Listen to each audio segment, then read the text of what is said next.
안녕하세요. 이제 갓 돌이 지난 어린 아기를 키우고 있는 30대 여성입니다. 저는 어릴 때 부모님이 사고로 돌아가셔서 시골에 계신 할머니의 손에서 자라게 되었어요. 그래도 할머니가 저를 금이야 오기야 키워주셔서 부모님의 그늘 없이 자존감 높은 사람으로 성장할 수 있었고, 그 덕인지 좋은 회사에 취직해서 돈도 또래보다 조금 더 많이 벌 수 있었습니다. 그러다가 원수 같은 전 남편을 만났고 연애하던 중 뜻하지 않게 혼전 임신이 되었어요. 그래서 어쩔 수 없이 결혼을 서두르게 되었고, 이로 인해 큰 고비를 맞게 되었습니다. 사실 시댁에서는 시골 출신의 부모님도 없이 할머니 손에서 자랐다는 사실을 알고 저를 탐탁지 않게 생각하셨어요. 그러나 이미 제 뱃속에 아기가 있으니 어쩔 수 없이 결혼을 허락하셨죠. 그렇게 우리는 결혼식을 하게 되었고 신혼여행을 떠나려는데, 결혼식 내내 훌쩍이던 시어머니는 남편의 손을 잡고 대성통곡을 했어요. 아이고, 우리 호준이 안타까워서 어쩐다니. 사위사랑은 장모라던데 우리 아들은 고아랑 결혼해서 장모사랑도 못 받겠구나. 게다가 너보다 나이가 3살이나 많기까지. 다른 집 아들들은 다들 어리고 예쁜 여자한테 장가가던데 너는 이게 뭐니? 내가 속상해서 원. 엄마, 너무 속상해하지 마. 누나 부모님이 안 계시긴 하지만 이미 누나 뱃속에 아기도 있고 결혼식까지 올린 마당에 어쩔 수 없잖아. 누나는 무슨 누나? 나는 너한테 저런 누나 낳아준 적 없다. 이제 다시는 내 앞에서 누나라고 부르지 마. 알겠어? 미나, 너도 네 남편 너보다 나이 어리다고 남편 이겨먹으려고 하지 마라. 알겠니? 어쩌다가 저런 고아랑 엮여서는, 에휴, 부모 없는 자식이 뭐 보고 배운 게 있기나 하겠어? 피로 현장에서 하객들이 주는 술을 과하게 마신 시어머니는 사람들이 많은 곳에서 나이도 많고 부모도 없다며 제게 무안을 주었습니다. 할머니는 시어머니의 말에 표정이 딱딱하게 굳으시더니 술 취해 정신없는 시어머니에게 한마디 했어요. 안싸돈, 아이들이 새 출발하는데 말이 조금 심하네요. 기분 좋은 날 서로에게 상처 주는 말은 하지 맙시다. 우리 미나 부모 없이는 자랐어도 제가 경우 없게 키우지는 않았습니다. 아직 우리 미나에 대해서 잘 모르는데 배경만 보고 일방적으로 오해하면 곤란해요. 그리고 이미 사람들 앞에서 결혼식도 올렸고 무엇보다 아이들 사이에서 아기가 생겼는데 어째요. 이제 마음에 안 들어도 받아들이셔야지 않겠습니까? 우리 미나 잘할 테니 오해하지 말고 잘 봐주세요. 솔직히 말해서 미나가 임신만 안 했어도 저희 결혼 안 시켰어요. 우리 귀한 아들 호준이가 나이도 많고 부모 없는 사람이랑 결혼한다는 게 말이 됩니까? 쟤는 왜 임신이 되어서 우리 아들 인생을 망치는지. 시어머니는 눈에 눈물이 그렁그렁해서는 계속 상처되는 말을 했습니다.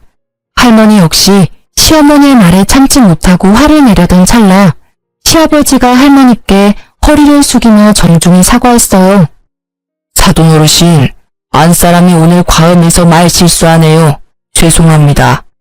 사실 너무 갑작스러운 결혼이라 제대로 준비하지 못하기도 했고 유일한 아들 자식이라 많이 속상한가 봅니다. 저희도 미나가 딸이라고 생각하고 예쁘게 보도록 노력할게요. 호준이랑 미나는 비행기 시간 늦겠다. 여기 걱정 말고 어서 출발하거라. 아버지, 그럼 엄마 좀 잘 부탁드려요. 엄마, 나 다녀올게. 울지 말고 속상해하지 마요. 아유, 나도 같이 눈물이 나려고 하네. 큰 싸움은 벌어지지 않았지만 할머니의 표정은 여전히 좋지 않으셨습니다. 저 역시 기분이 너무 좋지 않고 화가 많이 났어요. 사실 더 화가 나는 건 남편의 반응이었습니다. 만약 할머니가 사람들 앞에서 남편에게 상처되는 말을 했다면 저는 그런 말 하지 말라고 강경하게 말씀드렸을 거예요. 그런데 남편은 그러기는커녕 시어머니와 같이 눈물을 글썽이더라고요. 그 모습을 보니 남편이 뭔가 앞으로 저와 시어머니 중간에서 제대로 된 남편 역할을 못할 것만 같은 불길한 예감이 들었어요. 그리고 그 불길한 예감은 현실이 되었습니다. 신혼집은 시댁 근처의 오피스텔이었어요. 사실 남편이 저보다 나이가 어리기도 하고 남자는 군대에 가야만 하니 동갑이어도 여자보다 회사 생활을 늦게 할 수밖에 없잖아요. 그래서 남편이 모아둔 돈이 없더라고요. 게다가 시댁이 넉넉한 형편도 아니어서 어쩔 수 없이 할머니가 오피스텔을 하나 얻어주셨습니다. 저는 할머니가 혼자 시골에서 사셔서 할머니 집과 가까운 외곽 쪽으로 집을 구하고 싶었지만 할머니는 생각이 다르셨어요. 여자는 좋든 싫든 결혼했으면 시댁 사람으로 살아야 한다며 일부러 시댁과 가까이 집을 얻어주셨죠. 사실 시어머니가 절 싫어하는 게 분명해서 시댁과 가까이 사는 건 너무 부담스러웠어요. 하지만 우려와는 달리 회사 생활을 하고 주말에도 가끔 출근해서 시어머니와 마주칠 일이 명절이나 제사와 같은 특별한 날 빼고는 거의 없었어요. 저에게 전화하라고 강요하지도 않았고요. 그래서 생각보다는 편한 신혼생활을 보낼 수 있었습니다. 그러다가 출산일이 임박해서 출산 휴가를 받고 집에서 쉬며 아기를 맞이할 준비를 하고 있었어요. 그러던 어느 날 남편은 출근하고 집에 혼자 있는데 시어머니한테 전화가 왔습니다. 너는 어쩜 집에서 쉬고 있으면서 나한테 점심 같이 먹자는 소리 한 번이 없냐? 연락도 먼저 하는 법이 없고. 솔직히 그동안은 너가 회사 다니느라 바쁜 것 같아서 그냥 있었는데 정말 너무 무심한 거 아니냐? 죄송해요. 사실 그동안 회사에 다니느라 출산 준비를 못해서 집에 있지만 바빴네요. 앞으로는 전화도 자주 드리고 할게요. 다른 집 며느리들은 시어미가 이런 이야기 하기 전에 전화도 자주 하고 같이 뭐 먹으러 가자, 어디 구경 가자고도 하면서 딸처럼 잘 지낸다던데. 어쩜 너는 그렇게 애가 무뚝뚝하고 애교도 없니? 네가 나이가 많아서 그런가? 그건 그렇고 너 아기 출산하고 나서 산후조리 어떻게 할 거니? 출산하고 나서는 산후조리원에 들어가서 몸조리 해야죠. 이미 예약도 했어요. 돈 아깝게 산후조리원은 무슨. 옛날에는 애 낳고도 바로 밭일하고 집안일 했다. 산후조리가 솔직히 뭐가 필요해? 그냥 힘 몇 번 주면 애가 쑥 나오는데. 하여튼 요새 애들은 다들 약해 빠졌다니까. 게다가 거기가 좀 비싸냐? 뭐 하는 것도 없이 일주일에 최소 100만 원은 하던데. 괜히 그런데 들어가서 우리 아들 돈 허투루 쓰지 말고 출산하면 그냥 바로 집으로 와라. 내가 해주마. 어머니가 제 산후조리를요? 아무리 그래도 어떻게 어머니의 산후조리를 받아요. 전 그렇게 못해요. 그리고 조리원 예약할 때 남편 돈이 아닌 제 돈으로 했어요. 그러니까 돈 걱정은 하지 마세요. 정말 너 돈으로만 계산했어? 우리 호준이 돈 한 푼도 안 들어간 거 맞지? 난 우리 아들이 힘들게 번 돈 쓸데없는 곳에 나가는 걸 원하지 않아. 이게 다 낭비야. 차라리 그 돈으로 아기한테 좋은 거 하나 더 입히고 먹여야지. 하지만 어머니, 아기 잘 돌보려면 산후조리도 필요해요. 엄마 몸이 빨리 회복되어야 아기도 잘 돌보죠. 아, 글쎄 옛날에는 그딴 거 없이도 다들 아기 셋넷 잘 낳고 했다니까. 요즘 젊은 것들은 아기 꼴랑 하나 낳았다고 아주 공주 대접받으려고 한다니까. 넌 그러면 내가 가만 안 둘 테니까 그런 줄 알아. 시어머니는 본인이 하고 싶은 말만 하시고는 전화를 끊어버리셨습니다. 시어머니가 왜 이렇게까지 화를 내는지 이해하지 못했어요.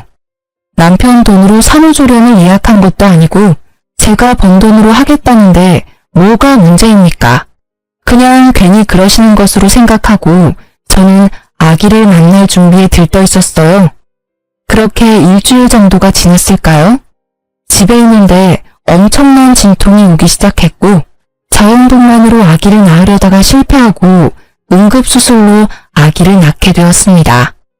이때도 시어머니는 나이가 많아서 수술하게 되었다는 등의 독설을 하셨고 남편은 저와 시어머니 사이에서 이러지도 저러지도 못하고 바보같이 있었어요. 어쨌든 힘들게 태어난 아들은 별 문제 없이 건강했고 예정대로 제 돈으로 예약한 산후조리원에 2주일 동안 있게 되었습니다. 2주일 후 산후조리원에서 나와 신혼집에 갔는데 시어머니가 계셨어요. 저는 시어머니가 손주를 보고 싶은 마음에 오셨다고 생각했습니다. 그런데 아무리 시간이 흘러도 시어머니는 집으로 가시지 않아서 너무 불편했어요. 어머니, 그런데 집에는 언제 가실 거예요? 이제 곧 저녁 시간도 되어가는데 아버님 식사 준비도 하셔야 하는 거 아니에요? 어머, 얘 봐라. 방에 있는 집 못 봤니? 나 오늘 집에 안 갈 거야. 여기서 한 달 정도는 머무를 거다. 네? 그게 무슨 말씀이세요? 저는 전혀 못 들었는데요. 너가 육아하느라 정신없다는 핑계로 우리 아들 굶길까봐 당분간 여기서 우리 아들 밥 챙겨줄 거다. 그리고 우리 아들은 매운 음식 좋아하는데 나 없으면 모유 수유하는 너 눈치 보여서 매운 음식도 못 먹을 거 아니야. 너는 네 자식 밥 주듯이 나도 내 자식 밥 챙겨줘야 하지 않겠니? 시어머니의 말씀에 너무 기가 막혔습니다. 그런데 더 기가 막힌 것은 이어지는 남편의 말이었습니다. 맞아. 나는 미역국도 싫어하고 밍밍한 음식은 더 못 먹어. 솔직히 여보랑 같이 산후조리원에 있으면서 거기 음식 간이 하나도 안 돼서 정말 뭐 먹은 것 같지도 않았다고. 그래서 내가 엄마한테 부탁한 거야. 그래도 되지? 뭐? 솔직히 우리 집이 넓은 것도 아니고 방 하나 거실 하나 있는데 어떻게 어머니랑 같이 있어. 게다가 신생아도 있는데. 그리고 전 그렇게 매운 음식이 먹고 싶으면 마트에서 밀키트 같은 거 사다가 먹으면 되잖아. 여보, 밀키트도 하루 이틀이지 어떻게 매일 사 먹냐? 당분간은 여보가 내 음식도 못 해줄 텐데. 그리고 우리 엄마가 괜히 여기 있겠다고 하시는 거겠어? 여기에 있으면서 내 음식만 챙기겠냐고. 당연히 여보 음식도 챙겨주실 거고 틈틈이 준석이도 봐주시겠지. 안 그래요, 엄마? 당연하지. 내가 있어서 너도 더 편할걸? 나중에 나 가고 나서 힘들다고 징징대지 말고 그냥 고맙습니다 하려무나. 어머니, 그럼 당장 오늘 밤에는 어디서 주무실 거예요? 나는 허리가 안 좋아서 무조건 침대에서 자야 해. 그리고 우리 아들도 내일 출근해야 해서 푹 자야 하니 당연히 방에서 자야 하고. 너는 새벽에 준석이 수유하고 기저귀도 갈아줘야 하니까 거실에서 자면 되겠다. 그치? 네? 거실에서요? 어떻게 신생아랑 갓 출산한 산모한테 거실에서 자라는 말을 하세요. 당연히 이 집에서는 손님인 어머니가 거실에서 주무셔야 하는 거 아닌가요? 그리고 남편도 준석이 아빠니까 당연히 새벽에 같이 아기 봐야죠. 우리 호준이는 안 된다. 호준이는 잠 못 자면 큰일 나는 아이야. 게다가 내일 회사에 출근도 해야 하잖니. 너는 어차피 내일 집에서 쉬니까 너 혼자 새벽에 준석이 보렴. 시어머니는 가면 갈수록 도무지 이해하지 못할 말만 했습니다. 이 와중에 남편은 아무 말도 하지 않고 조용히 시어머니의 말에 고개를 끄덕이고 있었고 그런 모습을 보니 너무 화가 났어요. 야, 이호준, 너 내 남편 아니야? 우리 준석이 아빠 아니냐고. 넌 어머니의 말씀이 이해가 가? 이제 갓 태어난 신생아와 산모는 거실 바닥에서 자고 아빠인 너는 어머니랑 큰 방에서 자라는 이 말이 맞다고 생각해? 솔직히 우리 엄마 말이 틀릴 건 또 뭐야. 너는 내일도 집에 있지만 나는 회사에 가서 일해야 해서 푹 잠을 자야 해. 난 솔직히 너가 이렇게까지 화를 내는 이유를 모르겠는데. 남편은 화를 내는 이유를 전혀 모르는 눈치였습니다.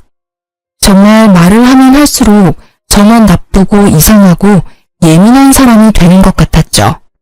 됐다 됐어. 더럽고 치사해서 내가 나가고 말지. 난 솔직히 네가 우리 호준이보다 나이가 많으니까 생각도 깊을 줄 알았어. 그런데 이건 뭐 나이만 많지 생각도 없고 어른 공경하는 것도 없고. 너는 늙은 나랑 한 집에 같이 있기 싫다는 거지? 내가 나가마. 대신 박민아 너 나중에 힘들다고 육아 따위는 바라지도 말아라. 죽이 되든 밥이 되든 네가 알아서 네 힘으로 준석이 키워. 알겠어? 마음에 하나도 안 들어. 나 간다. 엄마, 이렇게 가시면 어떡해. 내가 마음이 불편하잖아. 그러게 넌 왜 그딴 말을 해서 우리 엄마 속상하게 만들어? 우리 엄마가 너 도와준다잖아. 그런데 꼭 그딴 식으로 비꼬아서 말을 들어야 해? 얼른 사과 안 해? 남편은 어서 사과하라고 강요했지만 전혀 그러고 싶지 않았습니다. 결국 아기가 처음 집에 온 날은 이렇게 싸움으로 끝나고 말았네요. 그 뒤로 전쟁 같은 육아가 시작되었습니다. 우리는 신생아가 혹시라도 다칠까봐 불안해서 홈 CCTV를 설치했어요. 물론 제가 항상 옆에 있기는 하지만 잠시 화장실 가거나 집안일을 할 때 무슨 일이 생길까봐 불안했거든요. 남편도 회사에서 아기를 보고 싶다고 해서 핸드폰 어플로 틈틈이 확인할 수 있도록 했습니다. 감시당하는 느낌이라 조금 불편하긴 했지만 그래도 남편이 회사에 있는 시간 동안 아기가 얼마나 보고 싶겠어요. 그 마음이 이해가 가서 그러라고 했네요. 그렇게 생활한 지 일주일이 지났습니다. 그날은 날씨가 갑자기 더워져서 아기 얼굴에 빨갛게 태열이 올라왔더라고요. 그래서 속삭이를 풀고 부채질을 해주고 있었습니다. 조그마한 손과 발을 보며 귀여워서 어쩔 줄 몰라 하고 있는데 시어머니한테 전화가 왔어요. 얘, 잘 키우고 있어? 설마 팔다리 다 내놓고 키우고 있는 건 아니지? 아기들은 온도에 예민해서 추위 잘 타니까 팔다리 잘 감싸줘야 한다. 신생아가 감기 걸리면 난리나. 요새는 병원에 소아과 의사들도 없어서 아기들도 잘 안 받아준다더라. 그러니까 어서 속삭이로 꽁꽁 싸매줘라. 속삭이로 싸매면 땀띠 나서 고생할까봐 더 걱정되었지만 여기서 더 말하면 시어머니의 잔소리가 끊이지 않을 테니 그냥 대충 알겠다고 하고 전화를 끊었습니다. 그리고 당연히 속삭이도 하지 않았죠. 그런데 30분이나 지났으려나요? 시어머니한테 또 전화가 왔습니다. 속삭이 했니? 아무리 오늘 날씨가 더워도 아기들은 온도에 예민해서 추울 수 있어. 그러니까 얼른 속삭이 해줘. 네가 덥다고 해서 아기들도 더운 거 아니야. 아기들은 춥다고. 얼른 속삭이 해서 증거 사진 보내라. 알겠니? 시어머니는 기어이 속삭이를 하라고 선호했고 어쩔 수 없이 아기를 다시 싸매서 사진을 찍었습니다. 잠시 후 잘 놀던 아기가 칭얼거리기 시작했어요. 기저귀를 보니 응가를 했고 저는 엉덩이를 씻기고 기저귀를 갈았습니다. 그런데 기저귀를 가는데 시어머니한테 또 전화가 왔어요. 아까 내가 이 말 한다는 거 깜빡했구나. 요새 젊은 사람들은 귀찮다고 일회용 기저귀 쓰는데 그거 아주 많이 안 좋아. 통풍이 안 돼서 아기 엉덩이 발진 나고 화학 제품이 가득해서 아기 몸에도 별로 안 좋단다. 그러니까 너는 일회용 기저귀 말고 천 기저귀 써라. 그리고 귀찮다고 세탁기 돌리지 말고 반드시 손빨래하고. 참, 아기 옷들도 세탁기 돌리면 안 된다. 아기 옷은 예민해서 반드시 다 손빨래 해야 해. 알겠니? 어머니, 요새 일회용 기저귀도 통풍 잘 되게 좋게 나와요. 그리고 저 지금 아직 출산한 지 한 달도 안 됐는데 어떻게 손빨래를 해요? 지금 손목도 아프고 허리 어깨 다 아파서 저 손빨래 못해요. 그래도 네가 엄마인데 이제 아기를 위해서 희생해야지. 그리고 아기 피부에 어른들 화학세제가 얼마나 안 좋은지 아니? 요새는 아기용 세제가 따로 나와요. 아기용 세탁기도 작은 걸로 장만해서 어른 세탁물이랑 같이 돌리지도 않고요. 다들 그렇게 하는걸요? 뭔 그렇게 말이 많아? 다들 그렇게 해도 내가 더 잘 알아. 솔직히 말해서 너가 아기를 잘 볼 수나 있냐? 아기 잘 앉지도 못하면서 뭘 한다고 그리 큰 소리야? 내 말대로 해라. 알겠니? 시어머니는 제게 더 말하고 싶어 했지만 때마침 아기가 배고프다고 울었습니다. 바로 무유를 먹이려 했지만 생각만큼 양껏 나오지 않더라고요. 무유가 나오지 않아서인지 아기가 숨이 넘어가게 울어서 급히 젖병과 분유를 챙겼습니다. 어떤 사람들은 이러면 혼돈이라서 끝까지 무유를 먹인다고 하지만 잘 먹고 잘 크는 게 우선이라는 생각에 바로 젖병에 분유를 탔어요. 아기는 배가 엄청 고팠는지 허겁지겁 분유를 먹기 시작했습니다. 겨우 집에 고요한 평화가 찾아왔는데 시어머니한테 또 전화가 왔어요. 그러나 한 손으로는 아기를 안고 다른 손으로는 젖병을 잡고 있어서 전화를 받을 수 있는 상황이 아니었습니다. 솔직히 전화 받기도 싫었고요. 그리고 10분 정도 뒤 잠이 든 아기를 조심스럽게 침대에 눕혔습니다.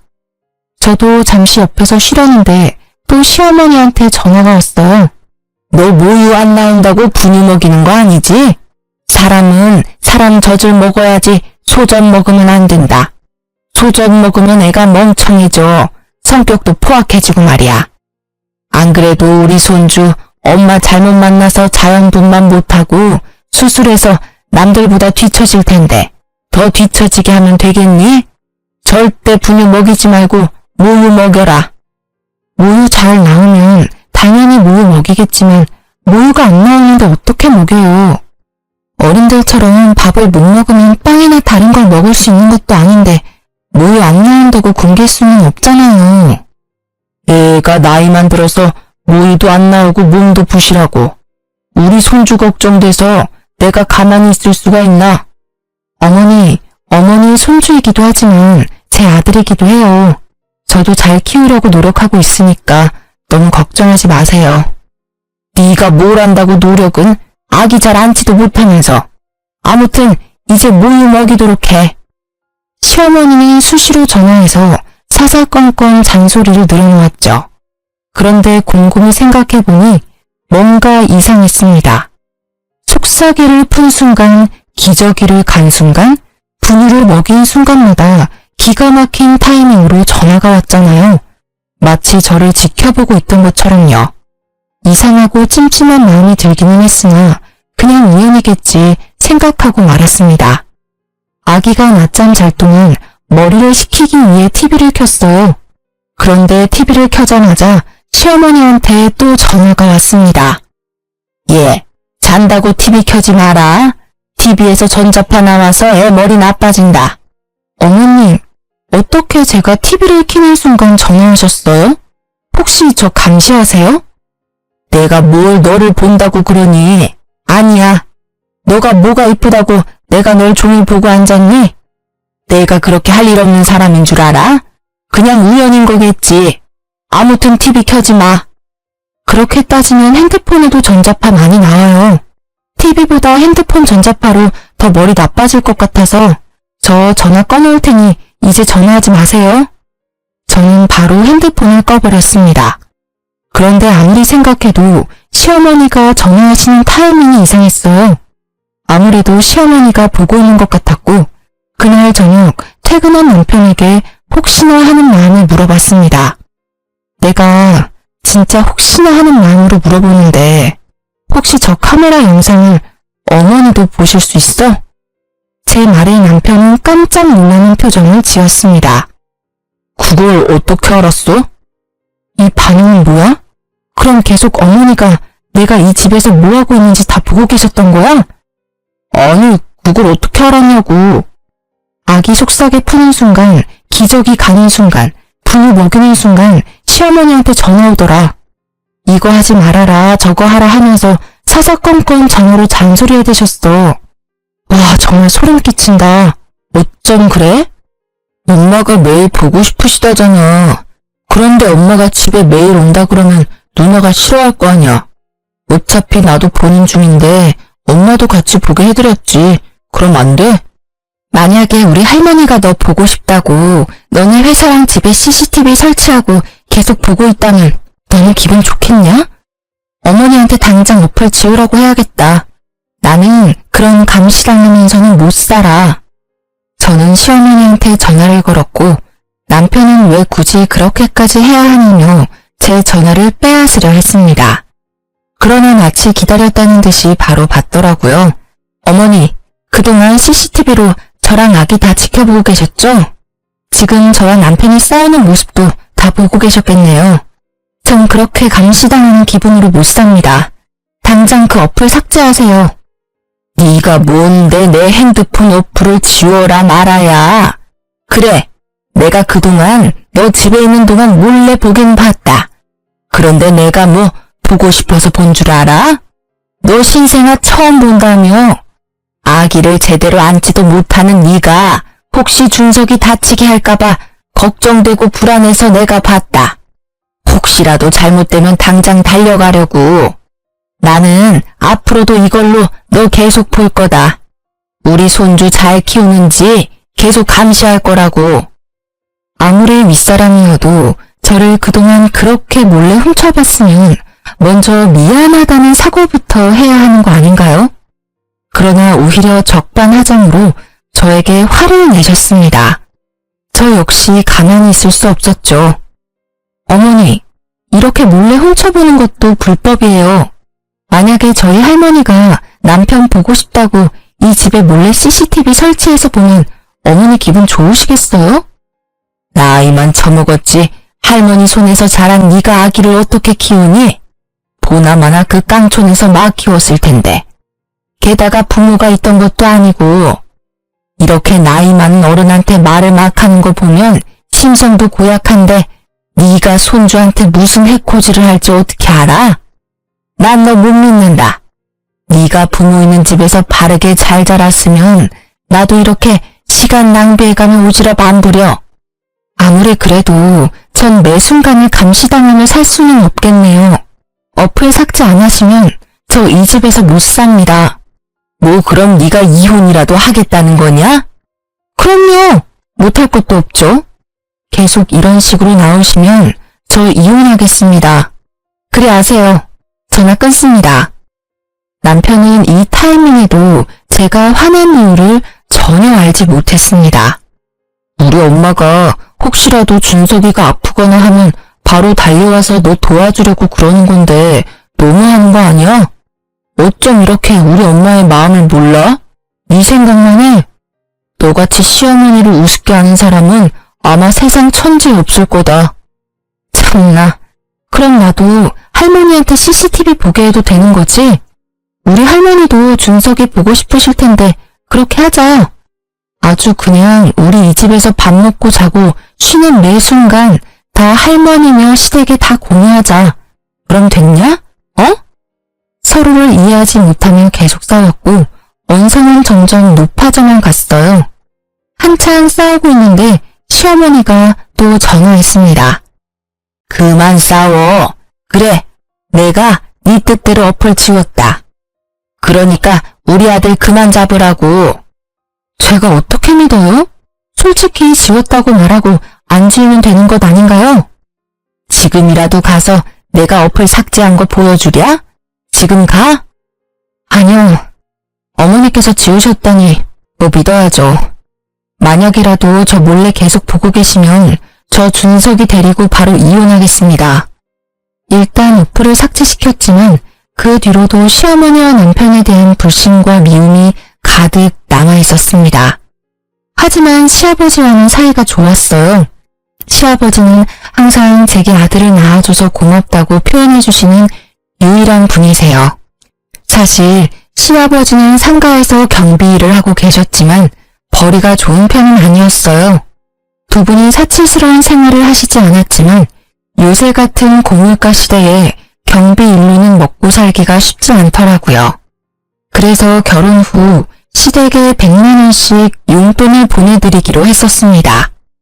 처음에는 크게 무리되지 않았으나 아기가 태어나니 의외로 돈 나갈 곳이 많았어요. 게다가 출산 휴가로 제 월급이 사라져서 남편 월급만으로 생활하기가 빠듯했습니다.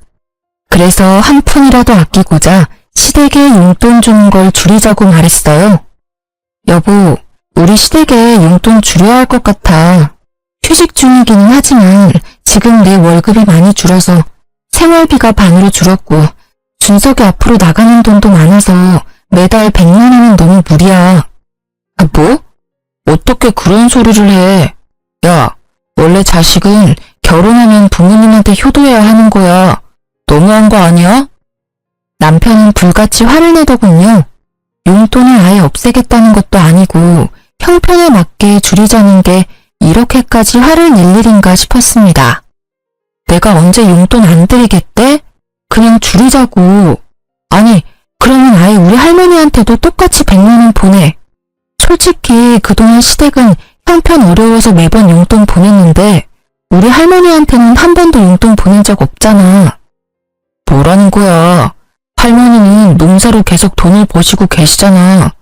그리고 시골에서 혼자 사시고 직접 농사 지으시는 데다가 집도 할머니 집이라서 월세나 관리비도 안 들 텐데 돈 들어갈 곳이 어딨어?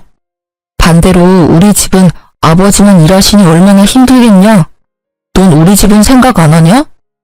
사실 시댁은 시아버지만 일하시고 시어머니는 평생을 전업주부로 사셨습니다. 시어머니가 몸이 특별히 불편하거나 하신 것은 아니고 그냥 집에서 쉬는 걸 좋아하세요. 그런다고 집안일을 엄청 잘하시는 것도 아니고요. 그냥 배짱이 같은 성격을 가지신 분입니다. 그렇게 힘드시면 이제 어머니도 마트 같은 곳에서 아르바이트라도 하셔야 하는 거 아니야? 어머니가 어디 많이 아프신 것도 아니고 건강하시잖아. 오히려 적당히 일하면 사람이 더 활력이 넘치고 건강이 더 좋을 수도 있다고. 뭐? 내가 너랑 말을 말아야지 진짜. 어휴. 남편은 집 밖으로 나가버렸고 저는 이해가 가지 않았어요. 고혈압, 당뇨 같은 성인병 하나 없으시고 아주 건강한 시어머니한테 아르바이트 하라는 게 그렇게 잘못된 일인가요? 물론 경제적으로 부유하면 아르바이트는 안 해도 되겠지만 사실 그것도 아니잖아요. 그럼 당연히 조금이라도 건강하고 시간 있을 때 아르바이트라도 해서 돈을 벌어야 하는 거 아닌가요? 그러나 남편은 시어머니가 밖에서 일한다는 것 자체를 용납하지 못했습니다. 남편은 그렇게 화를 내며 나가고 저는 그러든 말든 큰 방에서 아이를 재우려는데 현관문 여는 소리가 들리더라고요. 당연히 남편이 다시 들어온 것으로 생각하고 마저 재우고 있었습니다. 그런데 집에는 남편만 들어온 게 아니었어요. 시아버지와 시어머니도 함께 있었습니다. 부모님을 사랑하는 마음이 바다같이 넘치던 남편은 제가 한 말을 고스란히 이르러 시댁에 쫓아간 거죠. 시어머니는 큰 방에서 준석이를 재우는 저를 발견하시고는 제 머리채를 잡으셨습니다. 야, 우리 호준이에게 내 용돈 줄이라고 했다며? 네가 감히 어떻게 그런 말을 해? 네가 뭔데? 갑자기 달려드는 시어머니 때문에 저는 아기를 놓칠 뻔했습니다. 놀란 아기가 자지러지게 울고 저는 시어머니한테 참지 못할 정도로 화가 났어요. 아직 목도 가누지 못한 아기를 안고 있는 사람 머리채를 잡는 게 말이 됩니까? 어머니, 미쳤어요? 지금 이게 뭐 하는 짓이에요? 아기 안고 있는 거 안 보여요? 뭐 하는 짓? 너야말로 뭐 하는 짓이냐? 감히 어른들에게 주는 용돈을 줄여? 나, 네 남편의 엄마다. 당연히 나를 부양할 의무가 있다고. 그렇게 따지면 저도 저를 키워주신 할머니 부양할 의무 있어요. 그리고 제가 뭐 아예 없애겠다는 것도 아니고 줄이자는데 이게 이렇게까지 화낼 일인가요? 참고 또 참았는데 더는 안 되겠네요. 이혼하겠습니다. 이혼? 그래, 잘 됐네. 나도 너같이 싹 수 없는 며느리 따위 필요 없다. 처음부터 너 다 마음에 안 들었어. 이혼해 둘이. 시어머니가 제 머리채를 붙잡고 화를 크게 낼 동안 남편은 옆에서 아무런 말도 하지 않았습니다. 그리고 시어머니와 함께 온 시아버지도요. 제 편인 줄로만 알았던 시아버지 역시 저를 가족으로 생각하지 않으셨던 거죠. 시아버지는 시어머니와 저의 싸움을 가만히 지켜보시더니 한마디 하셨어요. 이래서 집안에 여자가 잘 들어와야 하는데 어쩌다가 저런 쓸모없는 물건이 들어와서는 어휴, 우리 집이 어떻게 될런지. 시아버지의 말에 더는 이딴 집에서 살 이유가 없다고 생각했습니다. 그래서 아기를 데리고 육아용품이며 제 짐을 다 챙겨서 할머니 집으로 갔어요. 할머니는 오밤중에 갑자기 손주까지 데리고 나타난 저를 보곤 깜짝 놀라셨죠. 그동안 시댁에서 있었던 일을 하나도 빠짐없이 다 말씀드렸고 할머니는 화를 버럭 냈어요. 뭐? 너 왜 그동안 이렇게 무시당하면서 살았어? 내가 너한테 그렇게 당하고만 살라고 가르치디? 감히 우리 소녀딸한테 그딴 막말을 해? 그딴 집구석과 이혼할 때는 하더라도 그놈의 집구석 자신들이 벌인 일들 후회하게 해줘야겠다. 할머니는 지금 당장이라도 시댁에 쫓아갈 기세로 나갔습니다. 하지만 밤 늦은 시간에 갈 수는 없잖아요. 내일 가자고 겨우 진정시켰어요. 다음날 할머니는 새벽 5시부터 저를 깨우셔서는 옆집 할머니 집에 아기를 맡겨두고 신혼집으로 찾아갔습니다. 갔더니 남편이 거실에서 코를 골며 잠을 자고 있었는데 어찌나 곤히 자던지 사람이 들어와도 모르더라고요. 순간 할머니가 화장실에 가셔서는 화장실에 있던 작은 바구니를 들고 변기통 물을 퍼내셨습니다. 그러고는 그 물을 자고 있던 남편의 얼굴에 부으셨어요. 똥물에 튀겨도 모자란 놈아. 내 귀한 손녀딸 너 하나 믿고 보냈는데 어떻게 우리 미나를 그렇게 무시할 수가 있어? 할머니, 언제 오셨어요? 그리고 이 물은 또 뭐예요? 자다가 물벼락을 맞은 남편은 저승사자라도 본 것처럼 깜짝 놀라며 안절부절 못했습니다. 내가 너 돈 없다고 해서 이 집도 마련해주고 내가 너한테 용돈 한 푼 바란 적 있었냐? 이 썩을 놈아. 나는 너 같은 놈 내 손녀 사위로 못 봐준다. 둘이 갈라서. 그리고 당장 이 집 팔아버릴 거니까 당장 나가. 아니지. 그 전에 너네 집부터 먼저 가자. 너네 부모 만나서 내가 아주 땅을 치고 후회하게 할 거야. 이 못된 것들. 할머니는 남편의 멱살을 잡고 당장 앞장서라고 난리셨습니다. 쩌렁쩌렁한 할머니의 호통에 남편은 손을 벌벌 떨며 기다시피 시댁으로 향했어요. 시부모님은 아침 대바람부터 오신 할머니의 모습에 어쩔 줄 몰라 했습니다. 사돈어른이 아침부터 여기 무슨 일로 오셨... 아니 그런데 옷과 목걸이, 시계, 가방이... 이게 다 뭐예요? 내 옷이 뭐요? 내가 뭐 못 입을 거 입고 왔어요? 이거 샤넬백 아니에요? 아니 이 시계는 시골에 계시던 사돈어른이 어떻게 이런 거를 다 하고 오셨어요? 새벽 대바람부터 오느라 제대로 못 봤는데 할머니가 1,000만 원이 넘는 명품 옷에 300만 원짜리 목걸이, 3,000만 원짜리 시계에 명품백까지 메고 오셨죠. 사실 우리 할머니가 대대로 내려오는 부자 집안의 외동딸입니다.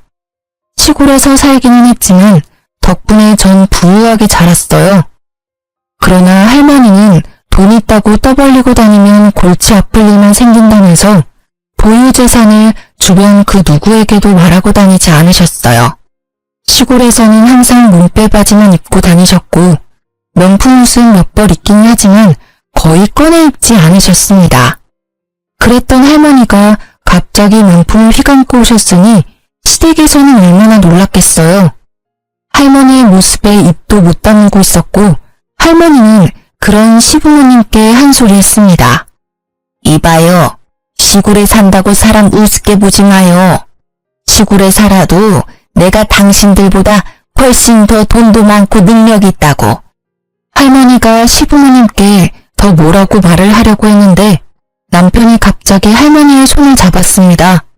그러더니 세상 착한 미소를 짓더라고요. 할머님, 화만 내지 마시고 손주사위 말 한번 들어주세요. 저와 누나 약간의 오해가 생겨서 이렇게 된 거예요. 오해? 개 풀 뜯어먹는 소리하고 앉았네. 야, 우리 미나가 안타까운 사정으로 부모는 빨리 잃었어도 너보다 더 잘 먹고 잘 살았어. 이 썩을 놈아.